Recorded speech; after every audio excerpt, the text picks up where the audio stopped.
Hello friends, welcome to Defense Career Academy YouTube channel. I am Ashok Babre.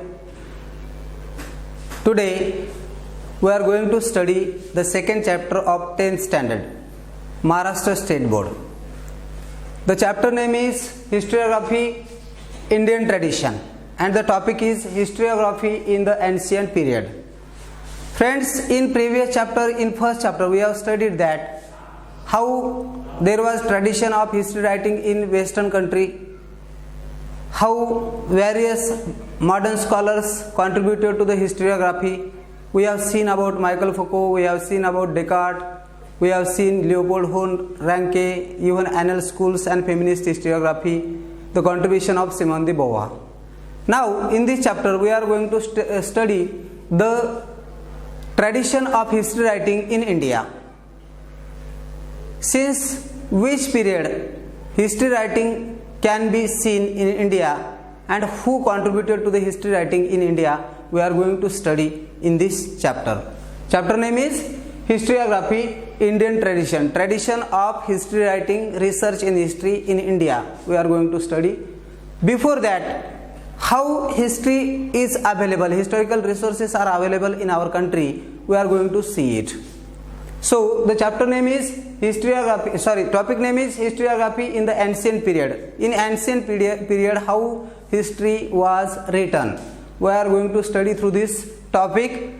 First of all, let us see in ancient India, memories of great deeds of ancestors and mythological lore, also memories of social transitions were preserved with the help of oral recitals. Oral recitals means of what? They were orally recited in the form of poetry, in the form of various types of songs.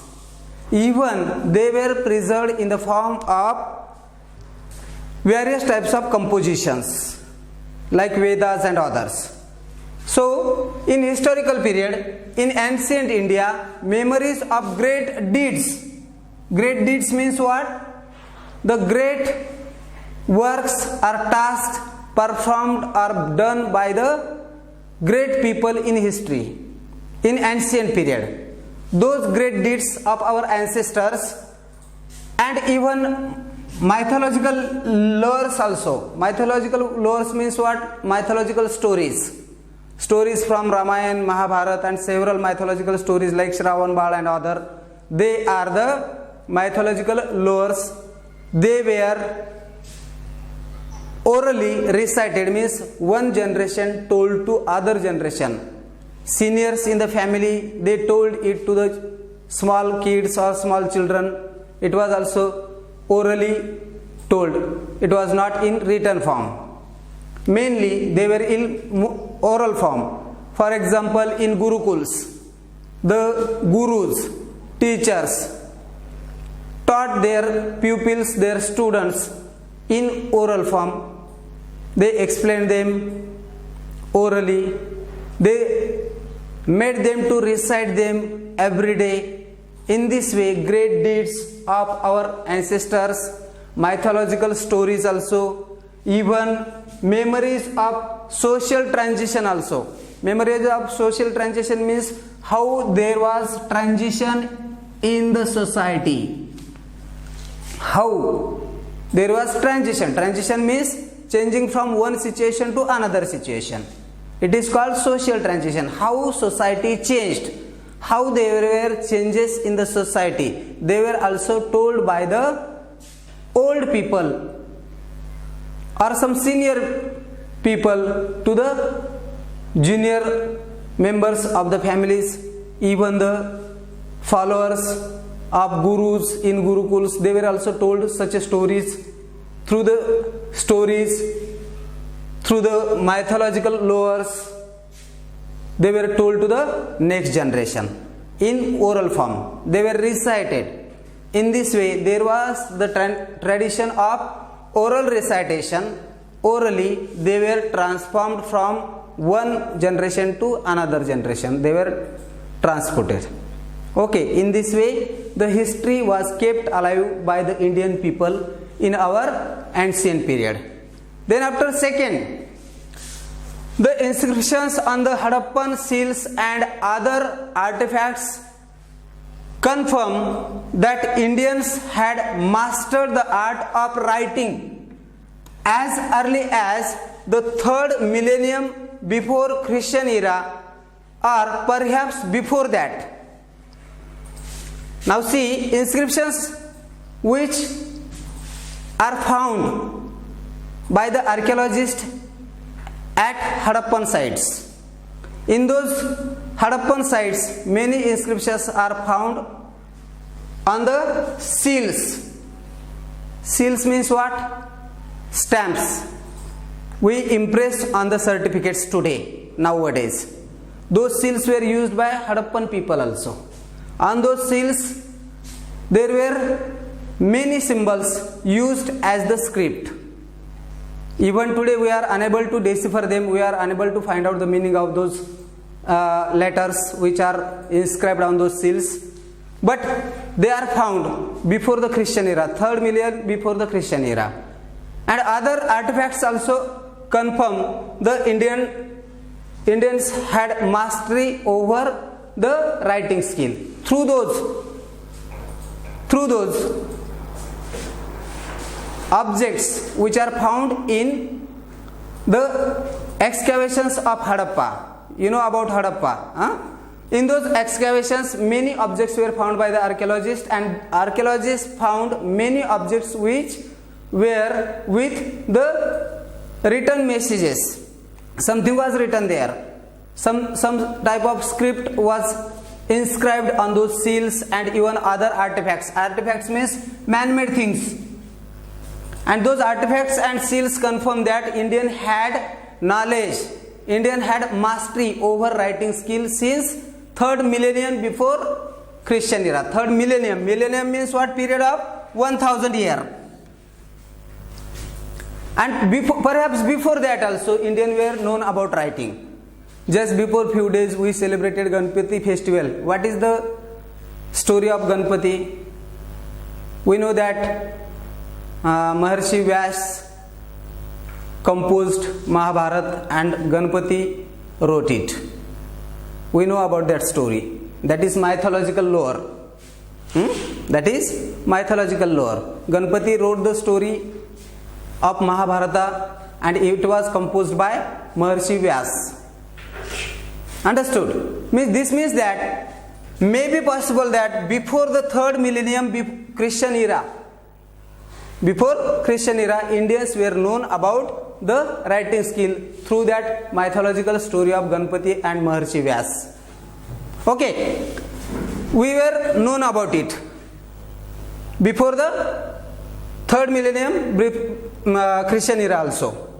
However, the Harappan scripts is not successfully deciphered. Means even today we are unable to decipher that Harappan script. We are unable to find the meaning of that script which is inscribed on the Harappan seals, which is inscribed on the Harappan artifacts, Harappan objects on which the script was inscribed.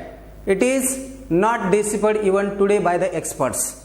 But we know that, we find that Indians were master over the writing skill. They were known about the writing skill.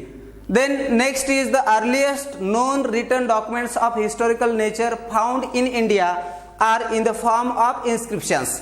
Means earliest known written documents. If we find written documents, if we try to find out the written documents in ancient period in India, then we find the inscriptions.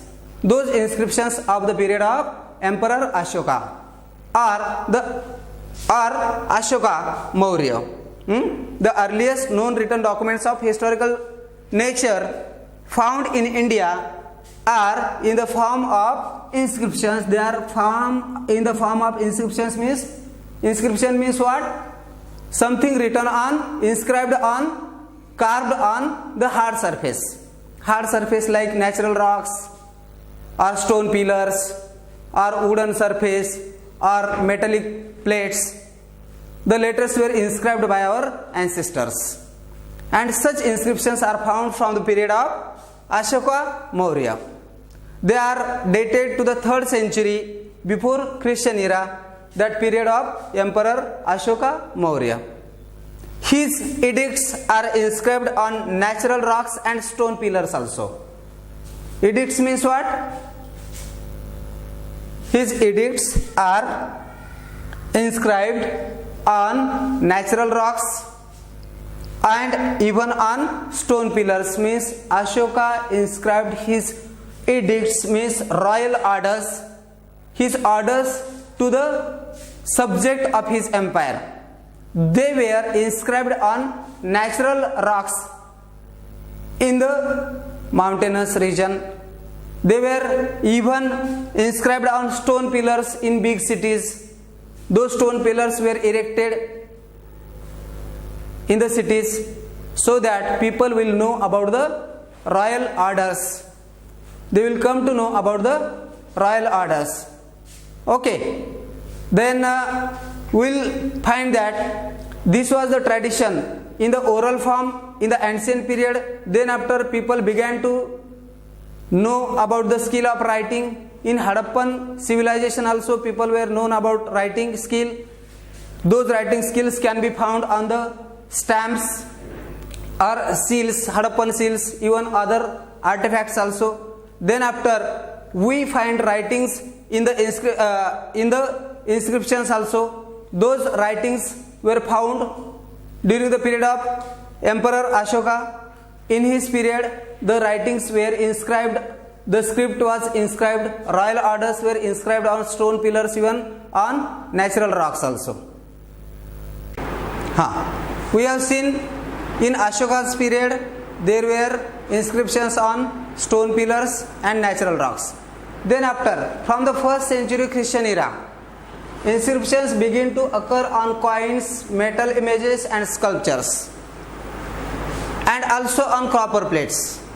Means from 1st century in Christian era, the inscriptions were found on coins, they were found on metal images, they were also found on sculptures and also on copper plates. Means man began to inscribe, Indian people began to inscribe in the written form on coins. Coins were minted. Those coins had some message to give us. Through coins, we come to know about the period of that particular ruler or period of that particular period which we are studying. Then we also find inscriptions on metal images also. Below the metal images, some messages are inscribed. Through those messages, the specific message is given, and then also even sculptures also give us lot of information about history. Even copper plate also, in those copper plates there were royal orders, there were some other type of information written about the history. Through those copper plates also we come to know about that contemporary period. They give us lot of information, they give us lot of important information about history. What is inscribed, what is written on that copper plate. Through that written matter, we come to know about the history, we come to know about various evidences of historical period with the help of copper plates. They give us lot of information. Then after, next is we get to know about the dates of various kings with the help of these coins, with the help of these copper plates, even sculptures and metal images. We come to know about various kings, dynastic genealogies. Dynastic genealogy means what? Lineage of a family which was ruling in India. That lineage is found with the help of copper plates, with the help of coins, even with the help of statue and sculptures also. We come to know about the genealogy of a particular dynasty which was ruling in India. Through them also we come to know about the history of our ancient period. Even we come to know about the history from these sources. We come to know about territorial extent of a particular ruler, how in what area his kingdom, his empire was expanded. That is also can be known by us with the help of coins, with the help of copper plates, with the help of metallic images also. We also come to know about administration of various empires through copper plates. On the copper plates, royal orders were inscribed and they were given to a particular person. They were given to particular chieftains. Okay, even to the nobilities also. Those copper plates were given by the king. Those were inscribed in the memory of a particular ruler. They were inscribed to give awards, rewards to the warriors also. Through these copper plates, we come to know about the history of that particular period, of the contemporary period which we are studying. These are very important to give us historical evidences. Even we come to know about various empires and kingdoms also. The coins which we find in a particular region, that proves that a particular ruler, particular emperor was ruling in that region. If the what type of metal is used for minting coins, that metal also shows the prosperity. It gives us information about the prosperity of that kingdom, how rich the kingdom was.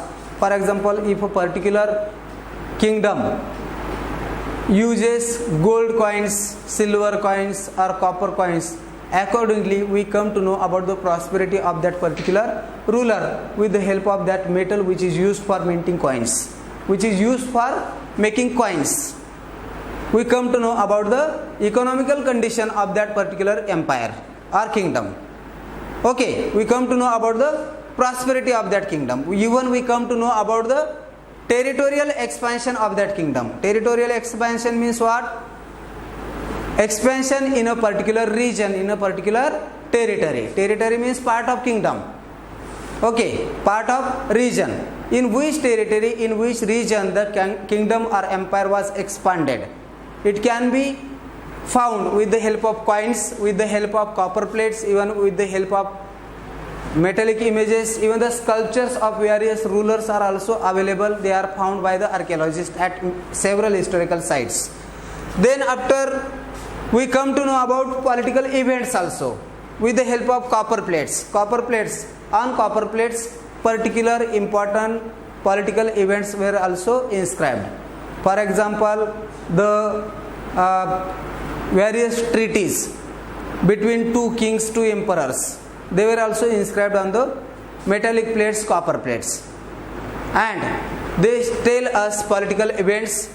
Even social organization is also known to us with the help of various sources of history. It also tells us about climate, it tells us about famines, and other information can be also seen with the help of these historical evidences. Then in ancient Indian literature, including the epics Ramayana and Mahabharata, we come to know, even from the Puran also, even from Buddhist and Jain texts like Jatak Katha, from those texts also we come to know about the social administration, social system of that period, social organization of that period.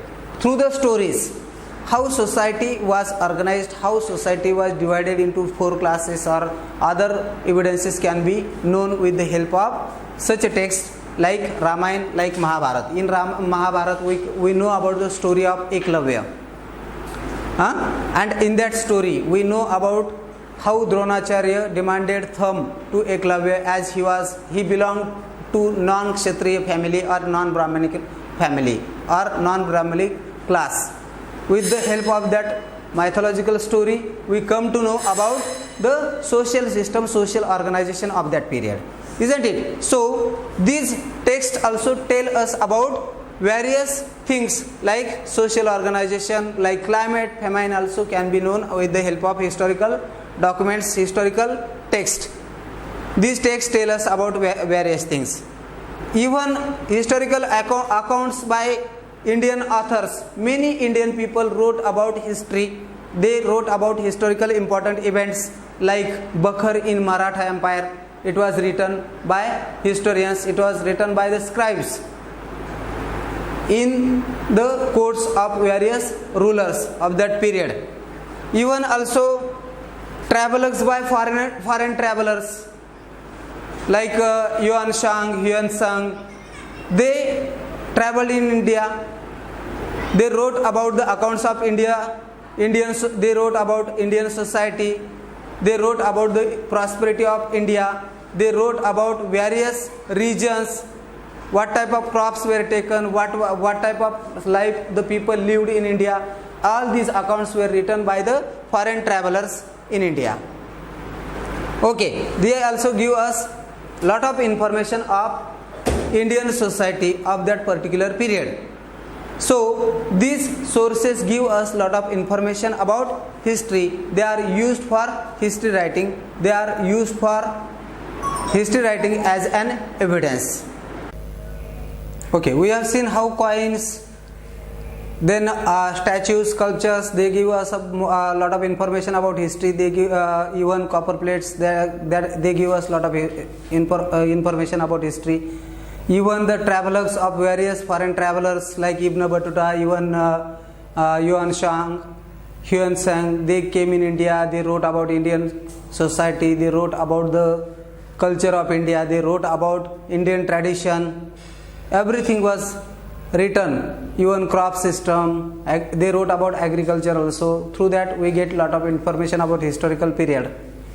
Okay, then writing of biographies of various kings of contemporary period and their dynastic history also mark an important step in Indian historiography. Means many scribes in the course of various kings, they wrote about the dynasty of the king. They wrote about the king's biography also. They wrote biographies of king. Through their biographies we get lot of information. They are also historical evidences which are very important for history writing. Biographies of kings and even the history of dynasties. History of dynasty means what? For example, the history of a particular family, the lineage of that particular family. For example, suppose Chhatrapati Shivaji Maharaj, then his father Shahaji Raje, then his father Maloji Raje, his son Chhatrapati Sambhaji Maharaj, likewise. This is the dynasty of Chhatrapati Shivaji Maharaj, and the history of that dynasty is also very important for history writing. That give us lot of information. It can be used as evidence to write history.